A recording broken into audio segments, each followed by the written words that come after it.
Good afternoon, everybody. Hope you guys can all hear me okay. My name is Andy Pulver. I am a senior deputy district attorney with the Washington County DA's office. I'm really excited for this afternoon. Part of the reason is that a lot of the work that I do involves picking up the pieces after some really bad things have happened. I am the supervisor of our child abuse team, so we're a total of 5 attorneys who are specifically dedicated in Washington County towards prosecuting child sexual abuse cases, child physical abuse cases, neglect cases, drug exposure, and child online exploitation cases. And you can imagine that once they get to me, there's very little I can do to go back in time and try and heal things.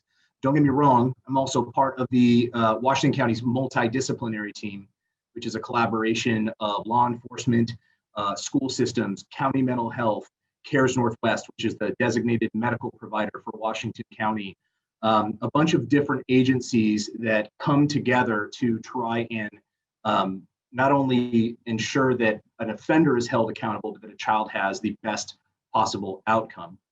This falls a little bit more into that category. And the reason I love doing these presentations or this presentation so much is because it's one of those rare opportunities where I have, as a child abuse prosecutor of almost 9 years, to get ahead of something bad and to hope that with a little presentation over approximately an hour, I can give you guys some of the dangers and some of the tools maybe to going forward in order to prevent something bad from happening. So welcome, thank you for being here truthfully, and let's get started. You know, the first thing that I want to, as soon as I can get our controls going, the first thing that we need to establish very clearly is that privacy has changed. Things are different in 2020 than they were a long time ago. I mean, you can remember when we were growing up, this was more of the scene when you need to talk on the phone. You remember those phones that had the big, long, stretchy cords, and the best thing that you had, or at least the closest thing you had to privacy, was stretching that as far around the corner as you can, burying your head inside of the corner of a wall and trying to speak quietly and hope that your little brother, that was me, doesn't try to quietly lift up on the receiver so they can listen in. What if you wanted to send a message to somebody? I mean, we were in the habit of passing paper notes, things that could fall on the ground, be grabbed by another student, be grabbed by a teacher, where anybody could read your thoughts, feelings, or whatever it was you were trying to communicate to another person. What about photographs? How much have photographs changed just in the last few years? I mean, we used to have these disposable cameras or Polaroids where whatever you took ended up on that camera roll, and whatever you developed ended up at one of these. Or, you know, nowadays even we may develop photographs at Costco, but guess what? We get to pick and choose what photographs get in front of the eyes of those people who are actually developing these photographs. Privacy has changed completely. It has completely changed the landscape, not only of our privacy as adults, but the privacy that kids have, the privacy that kids are tending to expect, and the privacy that offenders crave in order to prey on some of our most vulnerable kids. One of the more surprising things that I've come to learn over the last few years is exactly how young technology gets into the hands of our children these days. When I started this presentation a few years ago, I put this picture up because I thought it was kind of funny and cute. Fact of the matter is, very young kids have a phone or a mobile device in their hands as an early of an age as these kids are. In fact, statistics show that by ages 5 through 8, 67% of kids have their own dedicated mobile device. Now that could be anything from a phone to a tablet to a smartwatch or whatever it may be. But that is their device that they get to use when it's their time. By age 11, the most recent statistics show that 53% of kids have their own smartphone. Now that is up from 32% in 2015. So just 5 years ago, a significantly less amount. Rather than half of all kids, it used to be closer to one out of every 3 kids. By the time you hit age 12, we're talking about almost 70% of kids have their own smartphone, with with all the smartphone capabilities, including internet access and those sorts of things. And that's a huge jump up from only about 40% in 2015. And perhaps most concerning, at least from my perspective, but really hopefully from your perspective too, 1 in 4 kids, 25% of kids under the age of 11, between 5 and 11, have unmonitored access to smart devices and the internet. What does that mean? That means that these are not devices where a parent, or not situations where a parent is sitting over a child's shoulder and watching what's going on, or a parent is not using software on devices in order to monitor what a child is doing. That is where things get scary, because these mobile devices can be carried up into a room somewhere where no parent knows what exactly is being done on those devices, or who the child is communicating with, or who is trying to communicate with your child.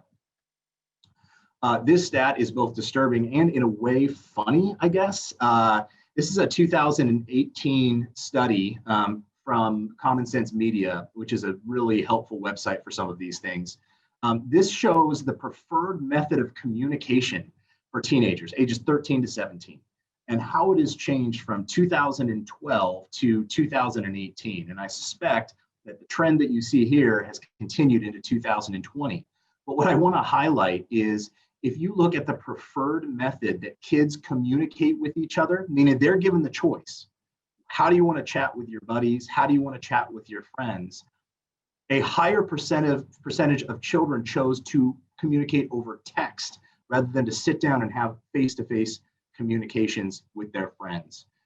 That is shocking to probably a lot of us, maybe not so shocking to those of us who have young kids or young tweens or teens who are always on their phones, but it's something to be aware of.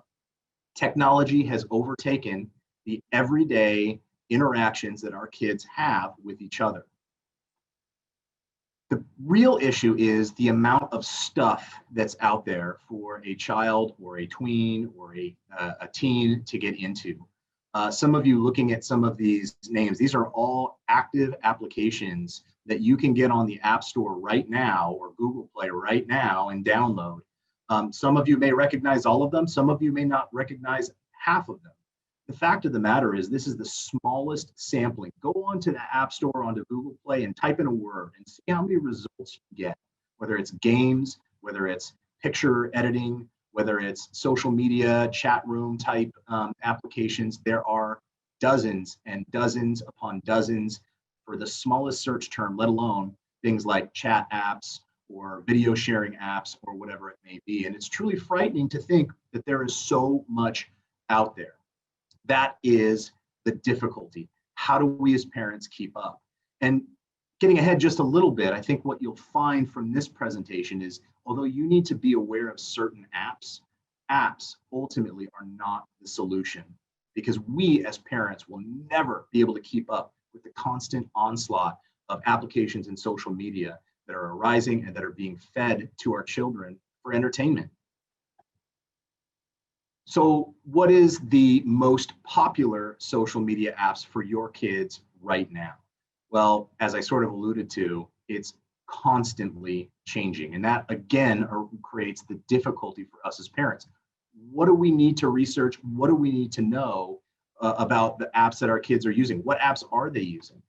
So take a look at how much this chart shows, I guess, a change in the preferred social media applications that teens use.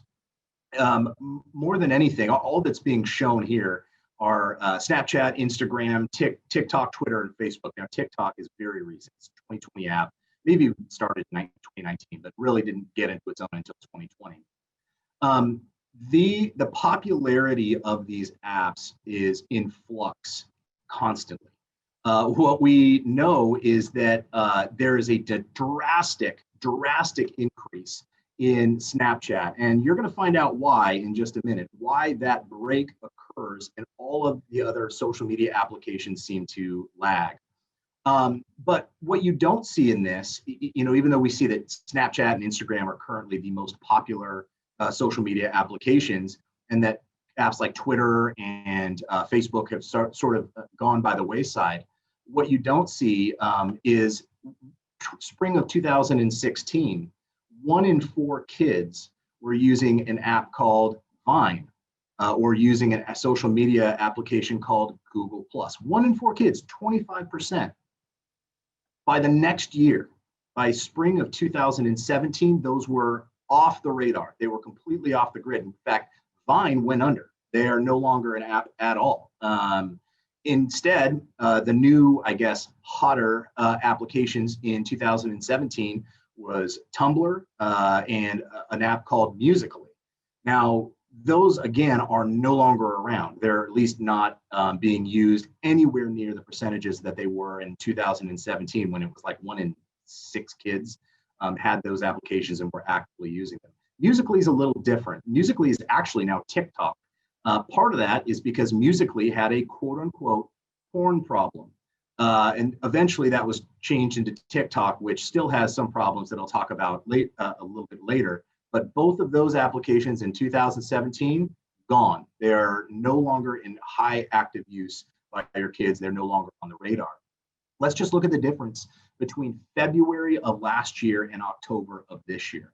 Check out these percentages. So these are percentages of kids who identified these particular applications on the left as their favorite application. So Instagram, 25% of kids surveyed said it's their favorite. Facebook was 24, Snapchat was 22. And we kind of call the big three, or we have for a long time, the big three social media applications for teens, and really for adults as well. Those are the 3 most popular.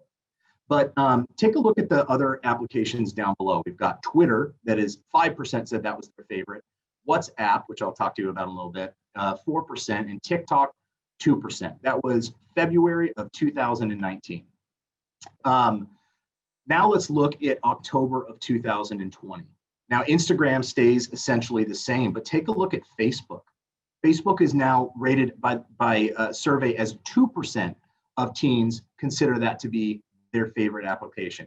Bad news, everybody. Facebook has officially become the social media application of old people. It's ours. It's terrible, but it's true. It used to be the kids thing, and now we've overtaken it, and they see that and they're like, well, man, if my mom and dad are on Facebook, I'm out. Regardless of that, take a look at TikTok. TikTok has now gone from a 2% of teens saying it's their favorite to 29%. And of course, Snapchat made the jump to 34%, being the most popular social media application for kids in October, as of October 2020. So pretty drastic changes in a little over a year, so a year and a half approximately. With all of these changes happening, what do we do? How do we as parents keep up? Well, the fact of the matter is we really can't. So what I want to pose to you this evening is 3 principles to go by.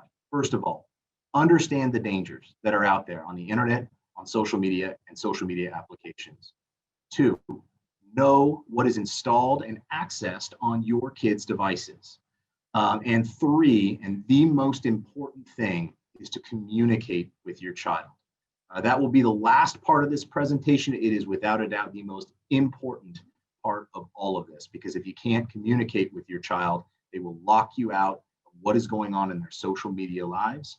And that is the most dangerous thing that I see on a daily basis. So let's talk about understanding the dangers. I always start with Facebook. Most people by this time know what Facebook is, kind of how it works, whether you have a page or not. It is the sort of original baseline social media. It gives you an idea of what apps have evolved to.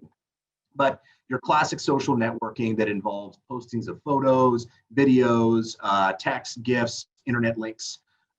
Notably, for those of you who haven't had FaceTime for a while, Facebook for a while, it does allow for live chat, like a messaging system, as well as a live video stream. I can tell you right now that the chats and the video streams over Facebook, as of the last 3-4 years, were probably the most common cases I would see when an adult offender had groomed a child and was actively and secretly communicating with that child or engaging in risky behavior online with that child, or causing the child to engage in the risky behavior.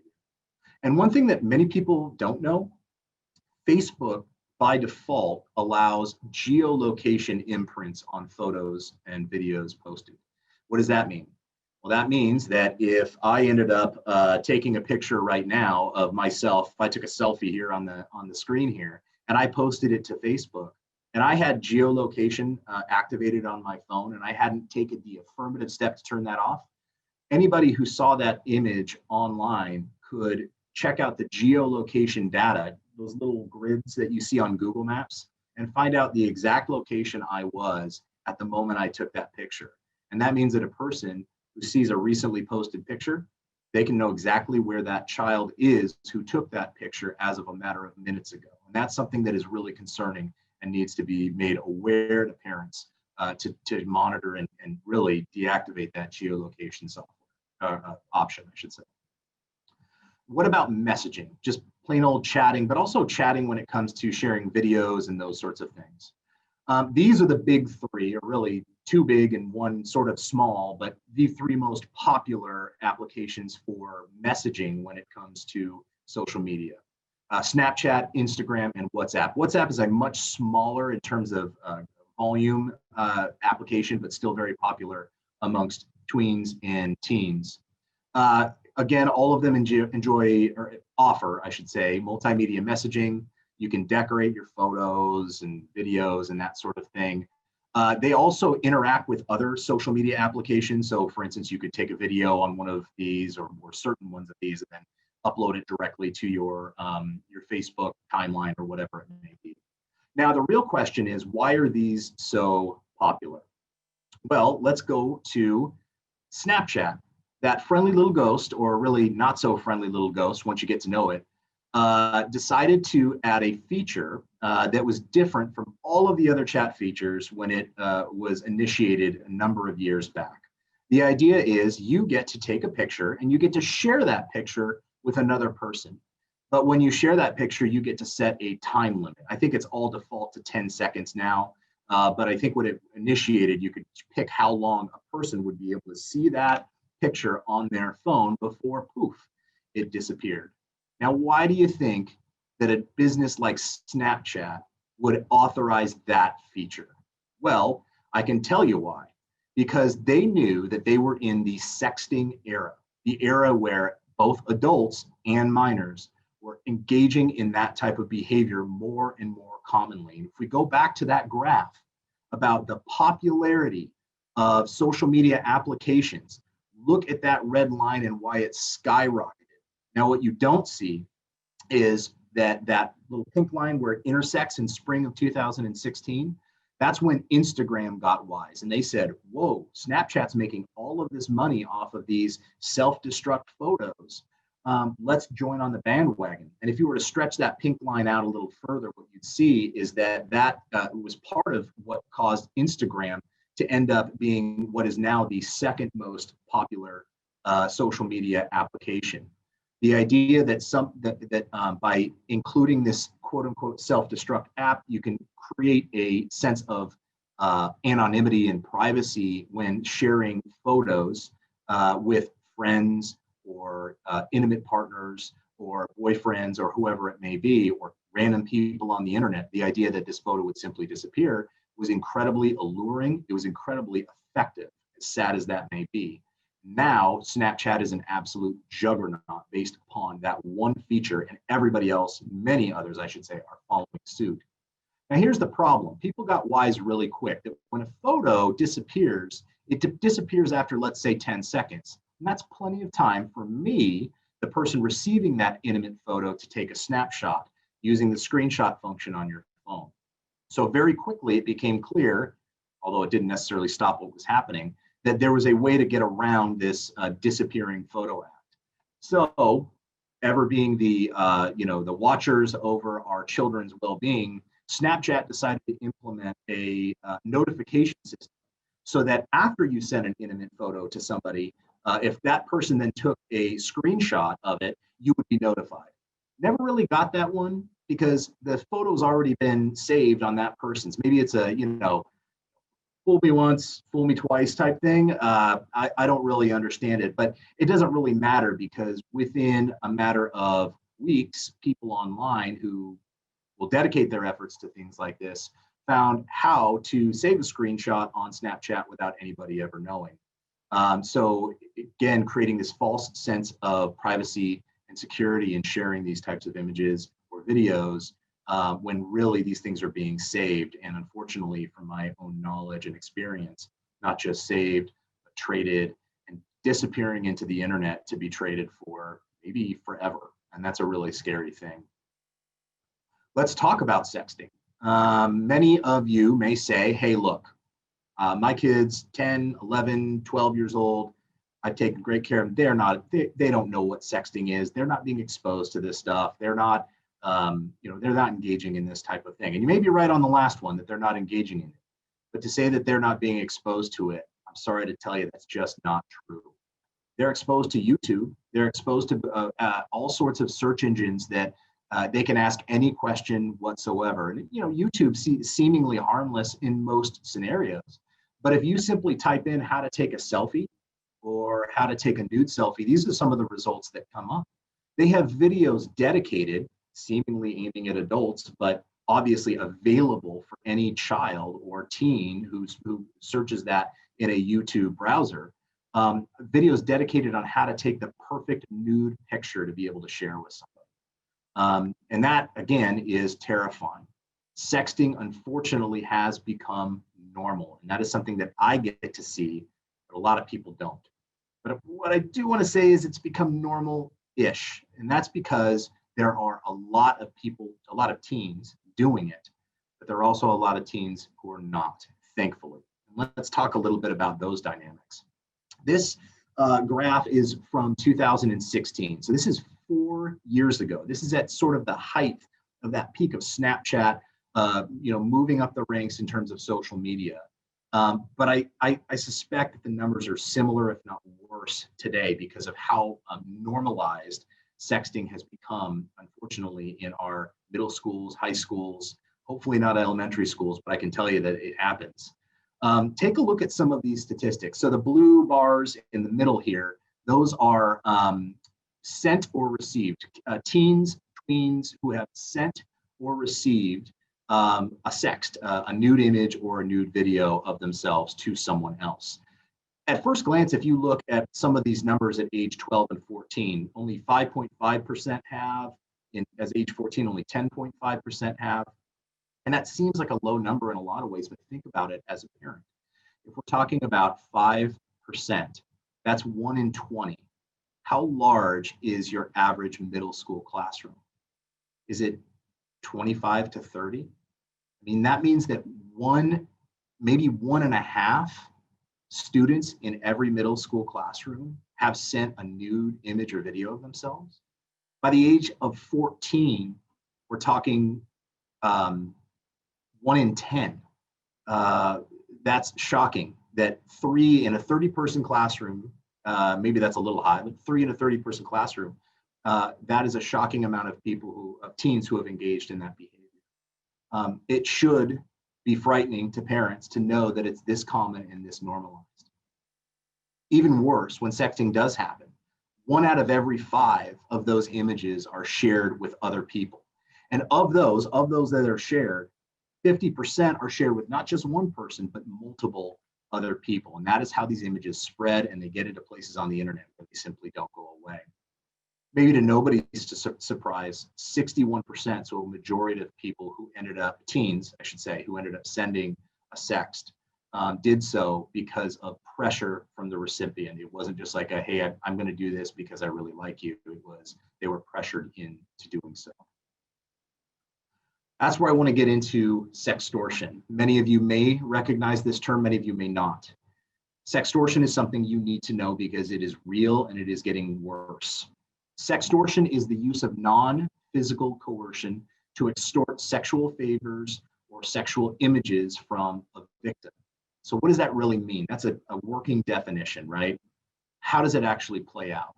Well, let's say an anonymous offender, let's say it's somebody who doesn't even know who this child is, reaches out to a child and says, hey, take a picture of yourself in your bra. There's more to it. There's more grooming type behavior, but they send this request out to this kid and they start chatting with him and say, hey, why don't you send me a picture of you in your bra or send me a picture of you in your underwear? Let's say the child agrees. Well, that's where it begins. because the offender then will demand more revealing images under the threat of posting the images that they received to that child's friends that they know because of their Facebook page or their social media, school, based upon where they listed where they went to school, but essentially to disseminate these images if they don't get what they want. So the victim is now in this position where they're terrified. They're worried about being embarrassed, being made fun of by their peers, getting in trouble by their parents. So they agree to take more revealing images under the promise by this offender that that will be the end of it. And of course, that's not what happens. That's just the next turn of the cycle in which the offender then uses these new images that are now more risque, more revealing, to leverage additional things. And the cycle repeats even to the point where an offender may try to leverage a child into meeting with them or engaging in sexual contact with that child, of sexual favors with under the threat of releasing these images. I've had cases where an offender has done just this, trying to get nude images, and the way they did so was by creating a Facebook page that was filled with this poor child, this poor middle school girl's nude images that she had sent years prior to a complete stranger on the internet, created a Facebook page and then tagged that child's Facebook page so that it appeared on her timeline. And within a matter of minutes, hundreds of her friends, middle schoolers and peers had all had access to those images, and he refused to take them down until she provided more nude images. This is scary stuff, and it is stuff that happens all the time. Or even equally as scary is the fact that these images are being saved. They are being compiled into groups, what should I say? There are websites out there that are dedicated to the organization of nude selfies that people have received. What you are seeing here is a website that thankfully has been taken down by the federal government of Holland, but it's a common website that appears every few years until the federal authorities that it's under, whether it's Russia or Holland or whatever it may be, they end up taking it down because it's filled with so much child pornography, because it's teenagers and tweens and teens who are sending nude images. They are organized by schools. They're organized by middle school, high school, whatever it may be, and people then share images they have of girls that are going to that school. It's really disgusting, and it's something that people need to be aware about, that this is actually happening and that these images don't go away. Thankfully, they do, the websites do, but the images never truly do. This is, when it comes to sexting, perhaps one of the more nightmare scenarios, along with sextortion, the idea that a child is being traded or being shared amongst peers because they made the poor decision on one occasion to send an image or a video to somebody who they thought cared about them, a boyfriend or a girlfriend or whoever it may be. Moving on from that, I want to talk a little bit about some of the newer and lesser known apps that are out there more recently and things that you should be aware. Telegram is not the most popular app. It's not one that is highly used yet, and I'm very thankful for that. The reason is because even though it shares a lot of the same characteristics of current messaging apps, all of the message data is completely encrypted, and all texts are shared or deleted by cloud storage. And what does that mean? That means that nothing remains on the phone. That means that you as a parent, if your child, if you say ask to go look through that kid's phone and they hit delete, those images are gone forever. They're not kept on servers, anything like that. And it even includes a secret chat function where you can have a chat that the minute that that chat ends and whatever images or photos are being shared during that chat ends, it's gone. It's automatically wiped off of the phone, off of the servers. This is likely where a lot of the larger social media applications are going to go. Why? The same reason Snapchat got famous. The idea that there's this perceived sense of anonymity and that kids and teens are going to eat it up because it is something that they don't have to worry about mom and dad finding out, teachers finding out, or the idea that these images may just go somewhere to the internet. We all know that's just a false sense of safety, but it's still something that will drive the market up in that particular application. TikTok. Many of you guys know TikTok. You've probably seen the advertisements for TikTok online. It's just this application where you make music videos, put music on in the background, then you can make videos singing and dancing, and at least that's how it's pitched and how it was originally intended. I told you that TikTok was actually the second coming of something called Musical.ly. Musical.ly got shut down for a number of reasons, but one of them was the reason that people were reaching out to kids and sending them music videos of adults engaged in sexual conduct, trying to lure those children into doing the same type of thing. If you download TikTok right now and you hop on your phone, you don't even create an account, and you just start swiping, eventually what you're going to see is that a lot of the content on TikTok is highly sexualized. There were many reported cases. TikTok tends to advertise that it's much safer than Musical.ly was, and that there's these parental restrictions and that sort of thing. And to be fair, they do a decent job in some circumstances. But if you just start swiping along, whether it shows nudity or not, TikTok is not regulating the things that people are saying, the things that people are describing, or what they're trying to teach others on TikTok. A lot of it is very highly sexualized, or even to the point of sexually explicit.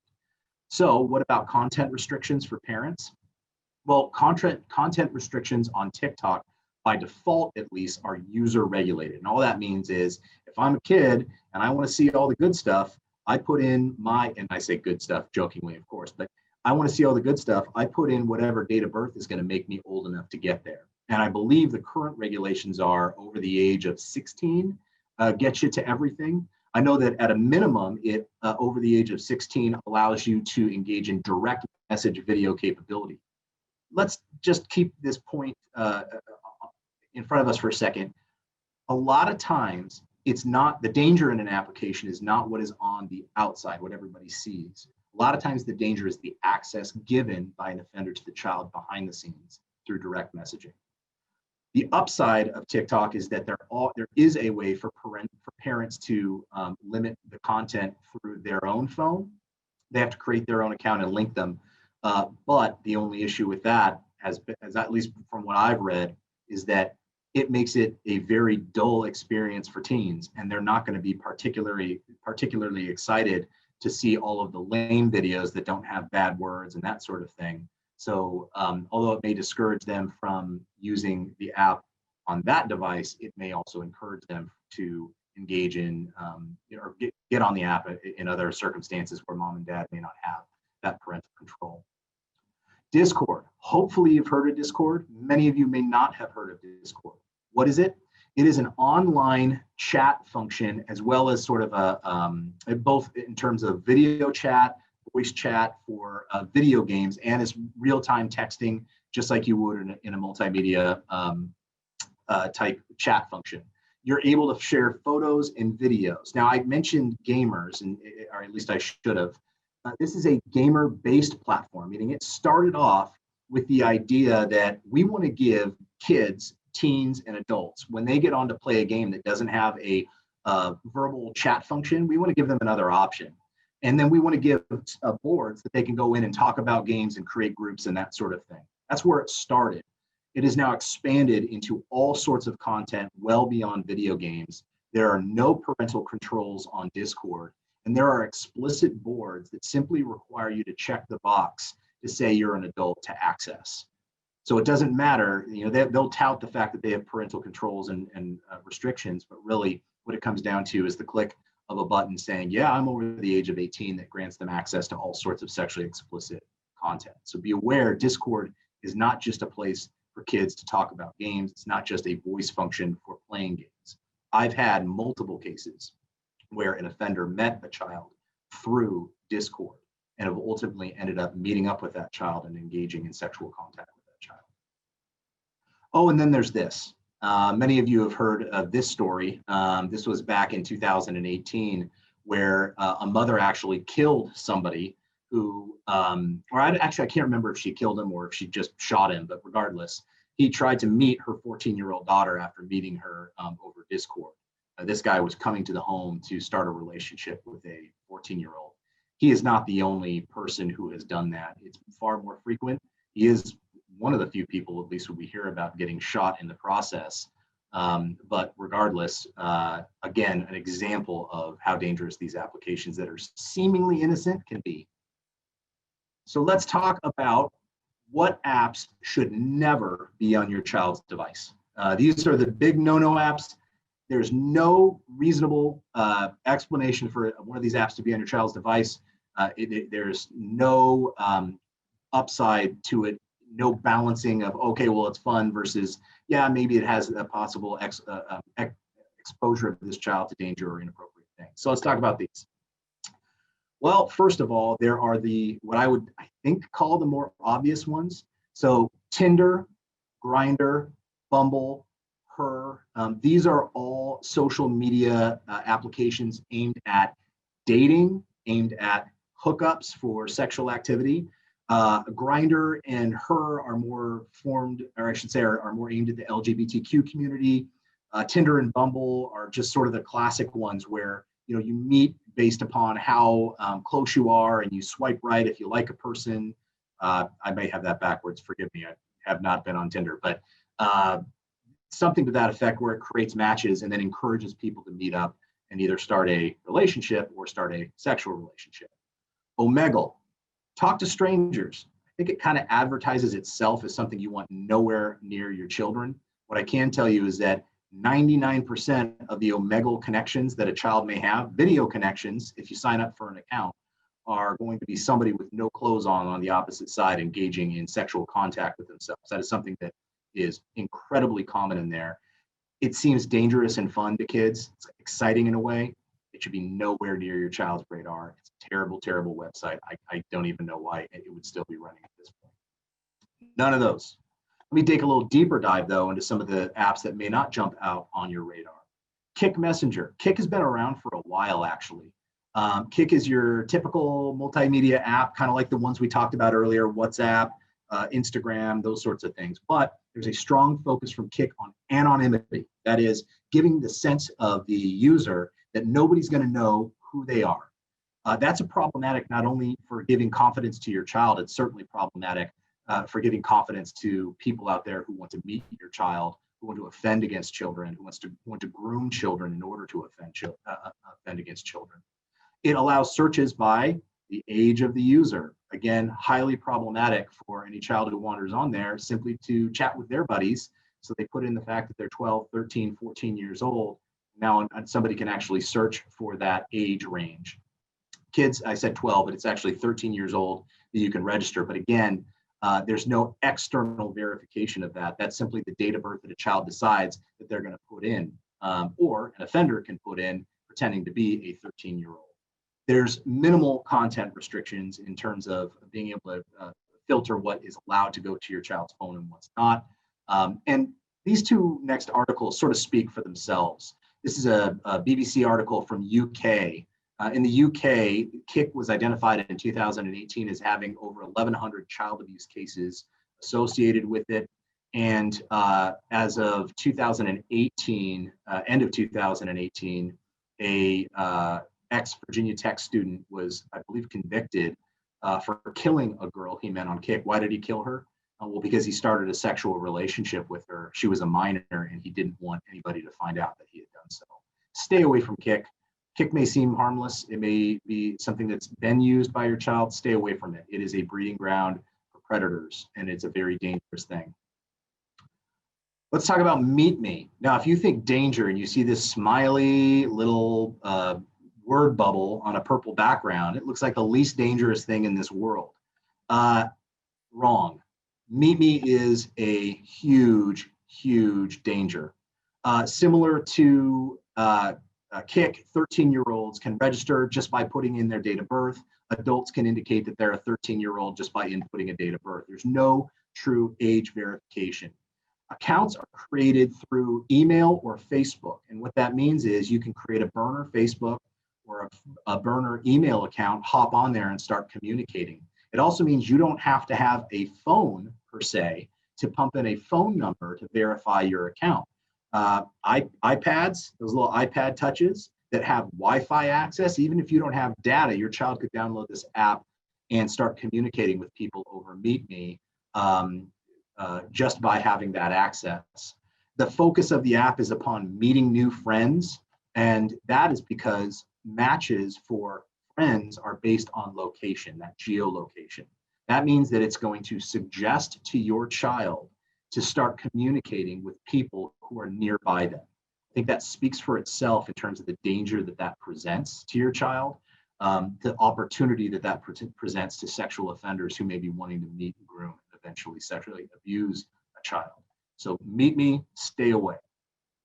This is a relatively, I guess, a newer social media application, Whisper, lesser used, but also highly concerning, at least from my perspective as a child abuse prosecutor.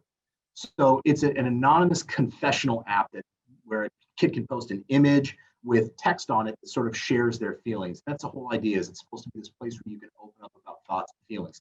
This is kind of an idea of what I'm talking about. These are examples of a Whisper post. But you look at the bottom right corner and you see one that says, I used to have severe self-harm issues. I've recently discovered dipping my fingertips in hot candle wax eliminates any urges and is extremely therapeutic without injury. What do we know about that kid?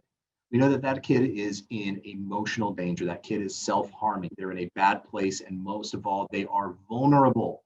This is a place where even though some of the texts are completely harmless, many of them are sexual in nature, and many of them, even when not sexual, demonstrate that the child or teen who posted that is in a very vulnerable place.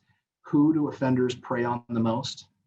Vulnerable kids who are going through a difficult time and looking for something to fill with those perceived gaps that they have in their emotions, in their heart, in their social life, whatever it may be.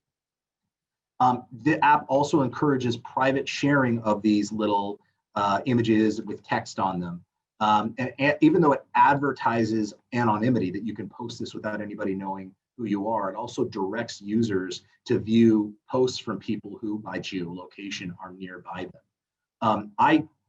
Being candid, I have not had a case that's been directly from Whisper, but I can tell you that I suspect that we will see more of these types of applications where it's focused on, letting your heart out, being used to identify the most vulnerable kids and being exploited even in other social media applications, even if it's just basic chat function.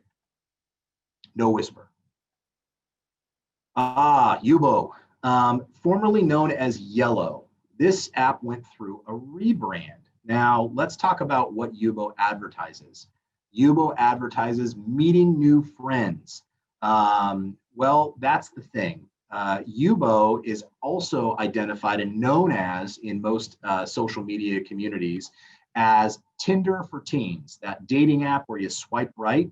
The idea is now you swipe right to like somebody, only it's specifically focused and dedicated for teens and young adults.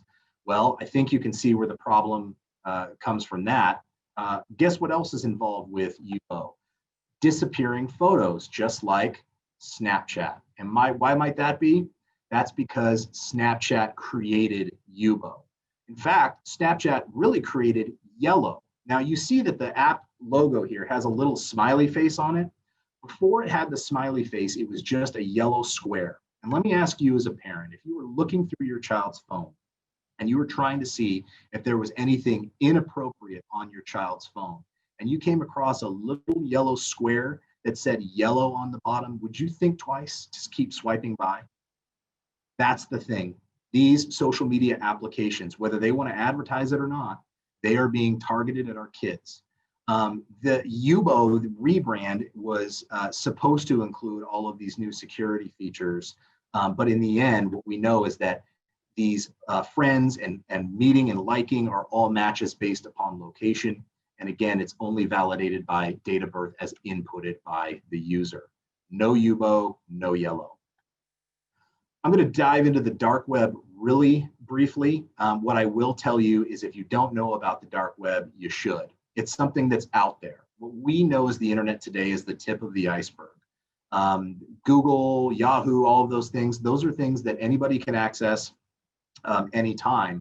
But the internet is actually filled with all sorts of unregulated materials. And if you can gain access to the dark web, you can gain access to everything from extremely violent death photographs, people who are selling drugs, people who are willing to accept money to commit harm against people you know, and tons of child pornography. Now, the thing with the dark web is that if people don't know how to do it the right way, anybody on the dark web can actually identify where you're located, financial information from you. It's a very dangerous place for kids to go. And we certainly don't, it's a dangerous place for adults to go, for kids to go, especially because they don't know how to go onto it while protecting themselves from whoever might be trolling out there looking for people who are unprotected going onto that. Stay off the dark web. You say, wait a minute, my kid doesn't know how to get on the dark web.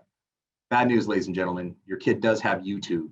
And while I won't show it here, I have showed in previous live presentations exactly how easy and how quickly anybody, a 10, 11, 12-year-old child, could learn from YouTube how to access the dark web. It's frightening how quick it is. So if those are all the applications that are out there and dangerous and scary, what about with the coronavirus, where we are right now? What sort of impact is that having? Well, I'm sorry to say, the reality is that online sexual exploitation is up. That is not just a Washington County thing, that is a national thing. There are national FBI task forces, whose exclusive job is to combat online sexual exploitation. And all of their reports say the numbers are up, because kids are using more technology and having less interpersonal interaction. Double bad news. Police and DHS reports are down. These things are not being reported because kids are having less face-to-face contact with our number one reporting group, which is teachers, mandatory reporters, face-to-face contact where children either tell their friends about something and the friend tells a mandatory reporter like a teacher, or the kid reports itself to the teacher because they found themselves in trouble. We are in a really bad spot. And while we're doing our best to try and encourage people to report, we as parents, we need to have our own efforts and be taking our own efforts to try and help our kids have an outlet and be safe on the internet, but also be willing to report it to us if something goes awry. I assume at this point, you're saying, help, what do I do? If there is this much bad stuff out there on the internet, what am I supposed to do as a parent? How do I approach this? Well, that leads us to our second point. That is to know what is installed and accessed on your child's phone. In order to do this, and we have to think about it like being a gatekeeper. We are put gatekeepers on almost everything we do, right? We have passwords for our Wi-Fi passwords. Businesses have firewalls. Heck, we've got locks on our doors to not let people in. And yet, are we taking those same steps to make sure that we are locking out people who are trying to make contact with our kids, that we are keeping away those things that our kid could fall into or stumble into that could be really dangerous for them? So the idea behind this is to be the gatekeeper of your child's phone or digital device. For those of you who have iPhones, Apple has taken a lot of steps to try and encourage parental control and restriction and monitoring. You can do that, and I'll walk you through it relatively quickly, but you can find this on YouTube or Google. Same thing with Android, we'll get to in a minute. You simply go to your typical settings folder on your phone, and you go to where your Apple ID is. You actually then go down to set up family sharing, and that's how you ultimately are granted access to monitoring of your child's device. You have to create an ID, an Apple ID for your child's device. They'll get a new email, which you can write down, but really don't even have to use. But then you link that child's device to you on your device as part of your family.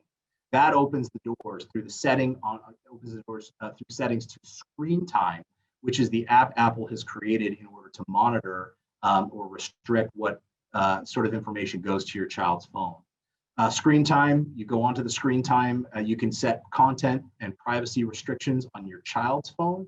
Everything that includes limiting purchases, to prohibiting installing apps, to requiring your approval before those apps are installed, or requiring that the child actually input a password that if you're wise, you only know before they can install an application. That is you acting as the gatekeeper before anything is accessed on your child's phone, and allows you the opportunity to kind of take a look at what they're trying to install before it actually gets onto their phone. And I'll give you some resources that will help you with that at the end of the presentation. On Android, you actually go through the Google Play, which is sort of the app store for iTunes, but you go through it first on your device and you download Family Link for Parents. Many of you might already have this. You then create an account for your child and you link your child's account to your Google Family. On your child's phone, same thing. You go to Google Play, and I say child's phone, it could be the iPad or whatever it may be. You install Family Link for children and teens, and then link that to the parent device, your device, and that opens up a wealth of capabilities, everything from limiting apps to limiting time to locating. The key here, again, is being the gatekeeper, making sure that you know what apps are installed on your child's phone, and moreover, know about those apps so that your child, one, has not locked you out, and two, has not created this scenario where they know what's on their phone and you don't. That's going to keep you from running into this situation where one of these brand new apps with all sorts of frightening capabilities or concerning capabilities makes it onto your kid's phone and you're never the wiser. That being said, is device management the same thing as child safety? Well, the University of Central Florida looked into this back in 2018, and they ultimately concluded that most parental control apps are just that. They're apps that attempt to control what teens do online, but they ultimately do little to keep them safe online. Why? Well, because what we do when we act as that gatekeeper is we're trying to keep out the things that we know are bad. That is a good thing, make no mistake. That is something we want to do for our kids to keep them away from the worst of the worst. But the actual truth is that as kids get older, or even as kids just get more interested in social media, they're going to be way ahead of us. They're going to have a huge advantage over us because this is what they do. Your kids, how many times during the day do your older kids sit like this, looking at applications or looking online or talking with their friends about how, new chat apps or new things to play with? They're going to be more informed on what these apps are than we are. So even though we can do our best to be the gatekeepers, and we should, there's always going to be that question of keeping them safe when that gate is open, or when they find another door to walk through to have access to those things. That leads us to the most important part of this presentation, which is communication with your child, because there is a right way to communicate with your child about social media and a wrong way. Let's talk about what doesn't work. Well, what doesn't work? What I've been doing this whole time to you, terrifying you, making you realize how scary it is out there, that it's the Wild West on the internet, and we don't have anybody to constantly monitor our kids to make sure they're safe. That does not work with teens. The minute you start talking with a teen about how dangerous the internet is, they're going to look at all 75 of their, however many it is, of their classmates and friends who are constantly on the internet. They're going to roll their eyes and they're going to go back to it. Overstated statistics, that includes scare tactics, meaning trying to frighten your child that 9 out of every 10 kids are abducted online or met by predators, which may not actually be true. And your kids are smart enough. Trust me, kids and teens, they are smart, whether they look like it or not sometimes. They're smart. And they know that that's not true, and they're going to call you out on it, and you're going to lose credibility. So scare tactics, overstated statistics don't work. Same sort of thing, inaccurate information, trying to tell your kid something that may not actually be true. Shaming, don't put a sign around your kid's neck. Don't announce to the world that they've screwed up online. That is totally counterproductive. It will alienate you from your child if they make a mistake or a poor choice on social media or online. And please, please, please never tell your kid, don't go to this site. If you get off this webinar and go to your son or your daughter and say, whatever you do, don't get on the dark web, the very first thing they're going to want to do, whether they do it or not, is say, what is going on the dark web and how do I get to it to see it? It's natural in our kids to want to have this interest and this excitement in what is dangerous and what you're not supposed to do. Whether they act on it or not, that spark will happen. Never tell your kids, don't go to this site, that's counterproductive. What does work? So in talking with kids, and what a lot of research shows, is that focusing on positive social norms is really effective. Again, the opposite of what I did for you guys earlier in this presentation. Let's look back at the percentage of kids who had sent nude images who had engaged in sexting. And we looked at all these numbers. And my pitch to you was, hey, look, 1 in 20 at age 12 have already sent a nude photo. 1 in 10 by the time they're age 14 has already engaged in sexting. That's not the way to approach it with your kids. In fact, it's just the opposite. Focus on the positivity. Talk to your kid about how 95% of 12-year-olds have never done it. 91% of 13-year-olds, down the list, that kids actually are choosing not to engage in this behavior because they recognize the harm that it can have on them. They can recognize the fact that these images never go away, that it can cause only bad things going forward. So focus on the fact that kids are doing good things. A lot of your kids are doing great things, and focus on that in encouraging kids not to go down the bad roads that I talked about earlier. In communicating with your kid, part of the goal is to get information about what apps they're using, right? And what apps they're interested in or they're thinking about diving into. Part of that is focusing on their interests in conversations. Try to get your kid to talk to you. I know that sounds like a huge task to many kids, depending on their age and you know, whatever state they are in their maturity and development. It may be really tough. But you may find that if you start dipping your toes in the water and asking your teen, your son, your daughter a little bit more about, hey, look, what do you guys even use these days? Hey, I saw you texting. What's that chat app? Oh, really? I've never heard of that. I'm just this dumb old Facebook user, old fogey who, you know, what does that have? Why is that better than Facebook, or why is that better? And you may find that your kid starts talking to you a little bit more about what they're using because they're talking about their interests, what's cool about it. And then that can give you an idea of whether it's something you need to dive in a little bit deeper, whether you need to start putting restrictions on, or whether it's something that, you know, after a little bit of research, you think is an okay thing for your child to be using. Make it about them, not about you, not about your worries, not about the bad guys out there. If you want to understand what your child is doing and engaging in, make it about them and their interests and get them talking to you. Another important point is making it personal. This, I think, is a pretty scary study. So the question asked, or I guess the statement made to a handful of teenagers is it true that the way I present myself on social media is an accurate reflection of who I am in real life? What the 2018 study showed is that 1 in 4 kids disagreed with that statement. 25% believed that who they are in the real world is totally different than who they are online. And who they are online is different than who they are on the real world. How I present myself is totally different depending on whether it's online or in real life. Well, that's scary, because what we know is that when you are online, you're putting out a few things. You're putting out your name. You're sort of acting in a certain way under a certain identity, who you are as you are interacting with people online. And you're also developing a reputation online or off. When kids think that the identity that they have online is different from the identity that they have offline, they totally miss that your name, your reputation, who you are is viewed by others as the same thing. You go on online and you act in a certain way, that's going to carry along with you as you go and interact in your high school or your middle school. If you bully or insult somebody online, or you start posting inappropriate things, even if you're the nicest, sweetest kid who never does that offline, that's still going to follow you. And I think more than anything, kids need to understand that these days, your online identity, whoever you are online, it's who you were 2 years ago when you were texting or posting things. It's who you are right now. And it's who you will be going forward in the future. And the reason for that is what is put on the internet never goes away.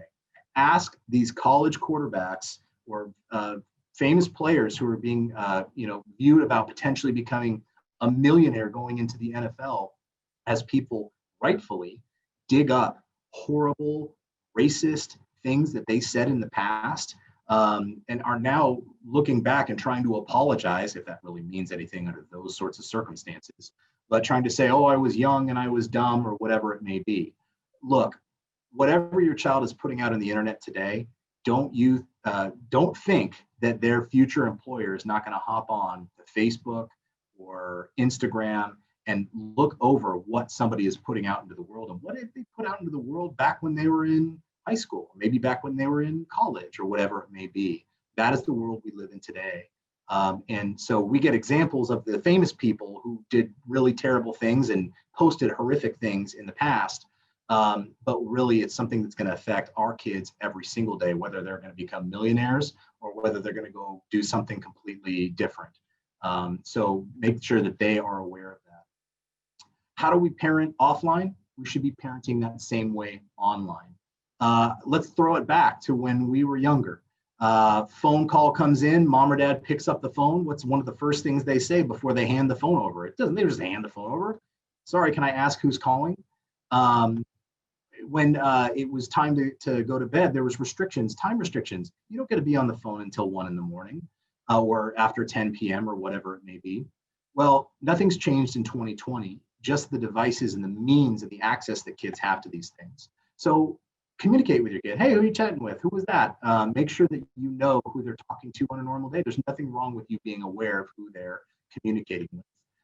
In setting restrictions, there should be time restrictions, just like any other communication. If you let a kid go to bed with a phone that has full access to communicate or social media, when they close the door to go to bed and they have that phone up there, you better believe they're not putting it down to take to get some good rest for the next morning.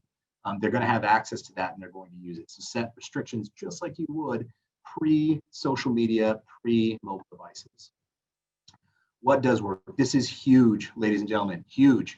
Being a source of support for your child. When I look back, I remember when I was a teen, when I was in high school, one of the things that my parents always instilled in me was, hey, look, if you are ever out there, now they never encouraged, of course, going out and drinking or going to parties, but they knew that that was a reality. And sometimes you end up in a bad situation. You ever go with your buddies and they end up going somewhere and they end up drinking, or if you get to a position where you're out there and you're stuck and you're in trouble and you maybe did something that we might not be proud of, and you need a ride home, you need to call us. You need to understand if you call us, you're not going to be in trouble. Well, the same works for social media. Although we want to encourage our kids to have good habits, the worst thing that can happen to a kid is to get into a sticky situation, to get into a situation where an offender has them in their claws, whether it's sextortion or whether they've been communicating and planning to meet with this offender. The worst thing that could happen is if that child feels like they have nowhere to go. As a parent, we need to let our kids know, hey, look, you know what we expect, you know what we want. But you need to know that if you ever do something that gets you into trouble, or you ever do something that you think is a problem, you're not going to get in trouble if you tell us. We're just going to try and find a way to fix it. We'll discuss it, but we'll try and find a way to make sure that you're safe, that you're healthy, and that nothing bad happens. That's going to open the door for the child themselves to be those initial reporters to you about bad things that are happening. It's going to be a key to helping your kids stay safe online. I take no credit for this. Came from a lecture a while back that I received on talking with kids and teens about social media and that sort of thing. We're really talking about parents, but I think it's an excellent example of how we as parents should view social media. Being safe with technology and social media and the internet is easily comparable to teenagers starting to drive. Now in Oregon, if you want to get a driver's license and hop behind the wheel of a car legally, what do you need to do? Well, first of all, you need to know how to work the mechanics. You need to know the gas pedal, the brake, the steering wheel, putting it into gear, how to make the machine move. Second, you need to know what the rules are. You need to know how to navigate, what are you supposed to do, what you're not supposed to do, those sorts of things. Take a quick test. And once you take that test, you are a driver. But are we as parents, if we know that our kid knows how to operate the machine and that they at least took a test or are aware of what the rules are we just going to hand them the keys and say, bye? We'll see you whenever you want to come back. Good luck with that whole car thing. Of course not, because driving is dangerous. So is social media. We can't just hand our kids a phone and tell them, this is what the rules are. Don't go on this site, do go on that site, and say, have fun. There's got to be more to it. So when we talk to our kids, we got to talk to them in the same way and provide the same lessons that we might when a kid is learning to drive and may be able to drive a way where we have no way to follow or control what they're doing behind the wheel of the car. So what are the lessons that we can tell our kids? Respect the dangers of driving. Understand that when you're out there on the road, there are things that are dangerous, that can harm you, whether you see them coming from a long ways away or not. That you can't control when you're behind the wheel what other drivers do. You may be in a position one day where somebody is putting you in danger. And whether or not you intended that to happen, or whether or not you've been avoiding that, you're in this situation, and you need to understand that that is a scenario you need to recognize and know what to do when you get into that scenario. Be wary of who you let in the car with you. If somebody is, if a kid's not just going to pick up a hitchhiker on the side of the road, yet we are in a society where it seems so much more reasonable for a person to just start having a conversation with a complete stranger over social media. But kids need to be aware that even those people who are putting themselves out on the internet as being maybe their same age, maybe a kind person, maybe somebody who understands their feelings, those people very often are not what they claim to be, and they can be very dangerous. So be wary of who you're letting in to your car or to your, world in the social media side. Recognize and react to unsafe situations, just like we tell our kids. You need to know what to do if it's icy or snowy or rainy outside. You slow down if it starts to get rainy. Maybe it's time to turn around if you need to come back home. Same thing, recognize the dangerous situations that can arise when strangers come out and try to reach out to them, people trying to befriend them, people asking for images or videos of them. Know what to do when you get into that scenario. And part of that, know who to call for help. Just like that example of getting stuck at a party, know that mom and dad, stepmom, stepdad, anybody who is the parent or person who's really looking out for that kid, that is a person who can be trusted to help, to be a resource for that child, so they have somewhere to go when they get in trouble, and when they get into a wreck, when they let that bad guy into the car for a few minutes. Those are the types of things, that's the type of support that all kids need so badly. Now, of course, as in any situation where you're letting your child with their license drive off in a car for the very first time, you need to establish clear expectations, establish limitations, be clear about those, but also impose consequences when that trust is violated. Even though we want to be a source of support, we need to make clear that if you do violate those, there will be consequences as a part of that. It's a difficult balance, understandably, but that's the difficulty of parenting, is being both the person who is clear about expectations and what happens if those expectations are violated, but also being a person who is trustworthy, who a child knows that they are the support person who can also help them get out of a dangerous or bad situation. And of course, continually communicate and reaffirm the things that we've talked about. It's not a one-time talk. Just like talking with your teen about driving is not a one-time talk. Social media is not a one-time talk. It's ever evolving. It needs to be a constant thing that we parents engage in. I mentioned resources for you as parents. All of these are great resources. They have great articles. Personally, and I don't have any affiliation with Common Sense Media. Common Sense Media is my favorite, and I'll tell you why. If you found one of those apps, let's say you're going through your kid's phone or their tablet, and you say, Whisper, what's Whisper? And you type it into Google, so type Common Sense Media Whisper into Google, it will pop up on their website, and you can read a brief synopsis of everything from the recommended age, both from the website as well as from parents, as well as from kids, as well as a brief synopsis of what the app does and what you need to be aware of in a 30-second to 60-second synopsis, so you can take a quick look and be like, oh yeah, this is just a kid game, or oh, whoa, wait a minute, this has the potential for more dangers. Side note, Common Sense Media also has reviews for video games, for movies, and for television shows and music, all of which relate to, hey, look, what should you be aware of in terms of the type of content and the things that you should be aware of as a parent. So if you're wondering, well, how do I know? I don't have time to do a bunch of research as to what app is on the phone. That is a really great resource. I think you have to register, but it's free. It takes 2 seconds to register, and you don't have to sign up for anything. So the 3 principles that I encourage you all to take when it comes to social media is to understand the dangers, to know and control what is installed and accessed on your child's devices. Be that gatekeeper. And most importantly, communicate, talk with them, understand where they're coming from, be a source of support for them, so that you can eventually let them drive away in that social media car by themselves without anybody in the passenger seat, and have faith and trust that they're going to do the right thing when they're placed in those difficult situations.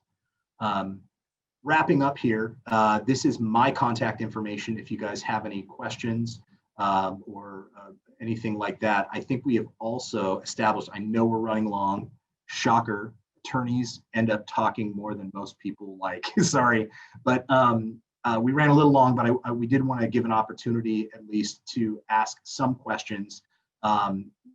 Stephen Mayer with our office is here prepared to pass some of those along, and I will answer them the best that I can. So Stephen, do you have some questions that you've gathered over the presentation? Yeah, thank you so much, Andy, for this presentation, and thank you everyone for joining us. As Andy said, communication is the biggest thing when it comes to protecting your kids online. So thank you for investing in your own education so you can communicate with them properly and know what they're talking about. We've had some great questions come in. A lot of people have been asking if they can get a copy of this presentation. Perhaps you joined a little bit late or had to pop off. That is available. We're streaming this live on our Facebook page right now. That's at WashCoDA. We'll also post a copy of that chat once the live presentation is through. And it will also be on our website, WashingtonCountyDA.org as well. We'll have that posted by tomorrow at the latest. So feel free to share that far and wide. Again, some great information in this presentation. So a few people have asked us about specific apps. One person wanted to know if Roblox, ROBLOX, is a safe application for their children to be using. Another person had a similar question for Among Us. I have not heard of the first one that was mentioned, but I do know about the second one. I know that's a game with a chat feature. So perhaps Andy can discuss those concerns. So I do know about, it's Roblox, and I do know about Roblox, and I've had experience with cases where there are offenders who have met kids over Roblox and have actually started communicating with them. Now let's talk a little bit, and it's difficult because Among Us, I'm less familiar with. I know the gist of it, but it's the same idea with any sort of a video game application. Now I think Roblox is a little bit different because Roblox allows you to create worlds, maybe input your own pictures and images as part of those worlds. Don't quote me on that, but I think that's part of the concern.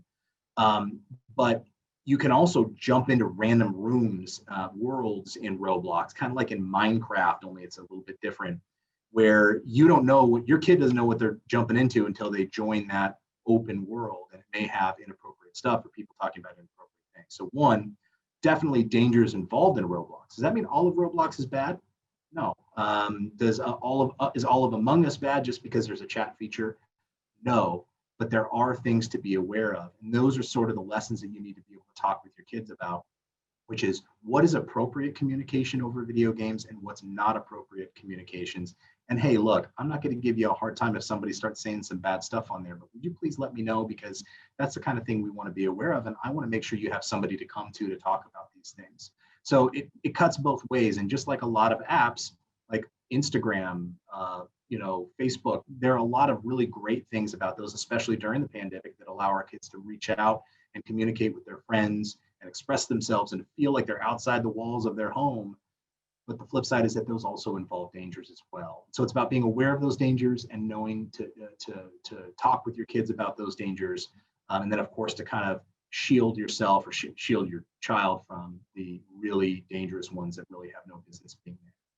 Great. We also had some questions about school districts issuing devices, a lot of online learning obviously going on right now. One parent wanted to know how you can monitor their children's YouTube activity when teachers are sending them there for lessons and class plans, and so they have legitimate reasons to be on YouTube. So what's the best way to make sure they're not getting into any sensitive material there?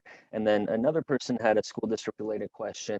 Apparently the school districts have installed their own filters to try to weed out some of this dangerous material. Is that enough, or should you go beyond that, those filters that are already installed? So I'll cut that into two. So in terms of YouTube and access to YouTube, there's a couple of different ways. One is to actually get onto the YouTube login that your child is using by themselves, if they actually have a YouTube login. that YouTube login should actually show a history of all of the videos that your child has viewed. It may include search terms. I'm not 100% sure about that, but it will at least show the history of videos. Guess what? If there's no videos in your child's history, that probably means your child's deleting the history on that. And that's something you need to have a discussion with them about and to be more frequent in terms of checking on them. I guess the second way sort of is intertwined with the other question about the school monitoring software.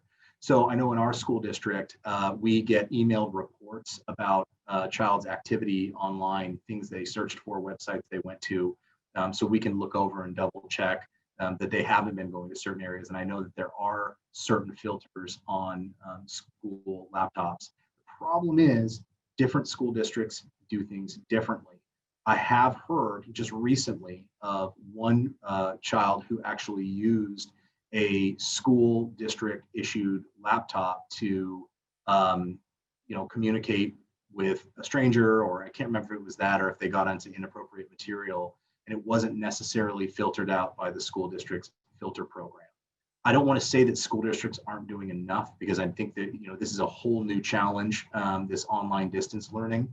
I do think there's differences in the approaches that school districts are taking.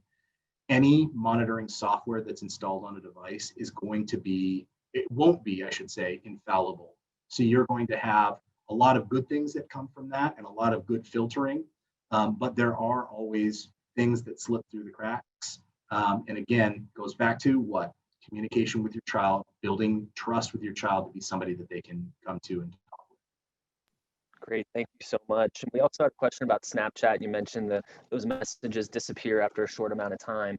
If we have reason to believe a crime has occurred via Snapchat, and obviously we get the warrants necessary, are we able to retrieve those messages after they've been deleted?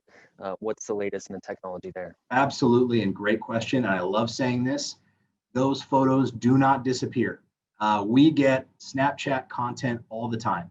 We may execute a warrant on a child's phone, and through consent, parents are like, no, feel free. She's been communicating, or he's been communicating with this adult offender, and sending pictures. And we may find nothing on the child's phone. But then if we execute a warrant on that account for the Snapchat content, we will get everything: images, videos, communications. That stuff does not go away. What I will say is that there is a certain period of time, I think, that they maintain those records, probably to give the impression that they are, law enforcement friendly or whatever it may be. But ultimately, those do go away. Thankfully, our law enforcement is well trained, I should say, to communicate with those agencies and have them put that deletion or that wiping of data on hold, so we're able to obtain that. Snapchat is something that is believed by many offenders to have photos just disappear. Thankfully, we are able to recover, in most circumstances, the data and images and videos that are exchanged. Great, thank you. We just have a few more questions. A question about Chromebooks. That's a popular device a lot of schools are handing out to students to do their online distance learning. One parent was curious, they have a school profile that's already set up for them, but are children able to create their own personal profile separate from that perhaps parents aren't aware of and aren't able to monitor as closely? And if so, what would you advise there? That's a great question. And I wish I knew the exact answer. My suspicion is that it relates exclusively to the settings established by your school district, because they're the ones who are sort of putting, just like if you work in an office where you try to install a program, let's say a music program that's not supported by the admin who oversees the technology, it won't let you install it unless you get that admin's approval. I expect that all, if not, I'd be shocked if this wasn't the case, that all of the Chromebooks that are being issued in Oregon's school districts have prohibitions on installing additional applications, as well as, limitations on additional profiles. I would say that if you observe on your child's Chromebook a separate profile that was not the school profile, first thing I would want to do is explore that, see what's going on there, check internet history on that, because it's possible if the child somehow, whether they meant to or not, found a workaround to have their own profile, it's possible that that wouldn't be as well regulated as the school profile, because there's definitely certain things that can be limited on different profiles. But I wish I had a more clear answer for you, but I bet that your school district should be able to answer that question for you in more detail.